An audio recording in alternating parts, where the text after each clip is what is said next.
Rex and Lionel Dahmer was born in Milwaukee, Wisconsin on May 21st, 1960, just before their first anniversary. His name was Jeffrey. It was a very happy time when Jeff was first born, and for a couple of months it was like everything was brand new and very, very enjoyable and happy, looking forward to the future.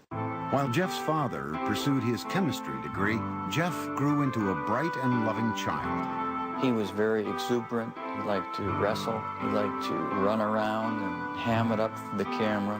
And he liked to play with kids. He liked to get together with them. And he was very outgoing. Jeff was also an extremely curious child. He seemed to want to play with things and feel things and get to know their texture, and he seemed to be very much in tune with what's around him. He just wanted to know what was going on. He had a fascination with animals as a youngster. Once, 4-year-old Jeff watched his father collect the bones of small animals that had died under the house. I brought him out, put him in a metal pail just to collect them all in one place, and they dropped in with sort of a clanking noise, and Jeff seemed kind of interested in that noise, and he took a hold and let him drop down in too. You know, in retrospect, everything looks grim and dark and sinister. You know, like, could that be the start of something evil? Well, I have to admit, it's simply just the curiosity of a child. Lionel finished his schooling with a PhD in chemistry. The family moved to Ohio, relocating 3 times before settling down on a nearly 2-acre wooded lot in the town of Bath, an hour's drive south of Cleveland. It was then that Lionel began to notice the previously gregarious Jeff had become shy and withdrawn. He did seem to be awkward socially and just didn't feel comfortable. To take his mind off the move, 7-year-old Jeff was given a dog, Frisky, whom he loved dearly. With people that he knew or his new pet, the next-door neighbor boy, he was very relaxed. But there was this shyness and feeling of inferiority that we were concerned about at that time. What the Dahmers thought their son needed was to feel more involved, so they let Jeff choose the name of their second son. Jeff named his brother David. Lionel also encouraged his son to participate in activities that would include contact with other kids. What we were trying to do was to involve Jeff with activities with the thought that involvement would lead to human involvement, a forced, almost, interaction. And on the weekends, father and son planted gardens and raised sheep for competition in 4-H fairs. To commemorate their gardening days, young Jeff gave his father a handmade card with a poem. There's a picture of me eating an ear of corn on the front, and Jeff says, "The squash and the pumpkins can never compare to the kind of dad who has curly hair." And it says, "This poem is from Jeff, and I love you to death." When Jeff was 10, his mother was hospitalized and treated for anxiety. From there, his parents' marriage began to fail. Jeff's fascination with nature and small animals continued into his teenage years, when he became curious about what they looked like on the inside. For specimens, he collected roadkill. Riding around the country roads in Bath, carrying garbage bags, Jeff searched for carcasses. Jeff brought the roadkill he found into the backyard of the house, and there in the secrecy of the woods, he dissected the animals. I really have become convinced that that was sort of the starting point in this downward spiral of his. And it was associated with his puberty.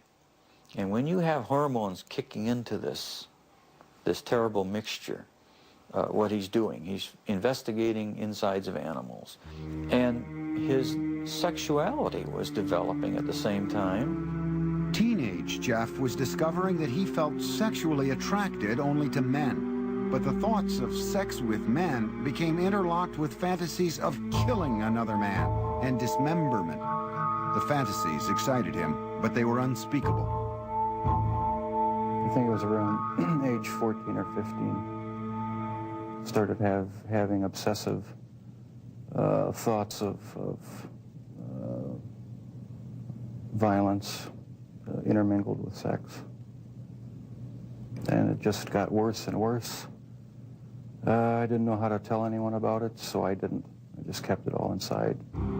The fantasies included lying next to an unconscious man. For the first time, Jeff's fantasies crossed the line from his mind into action.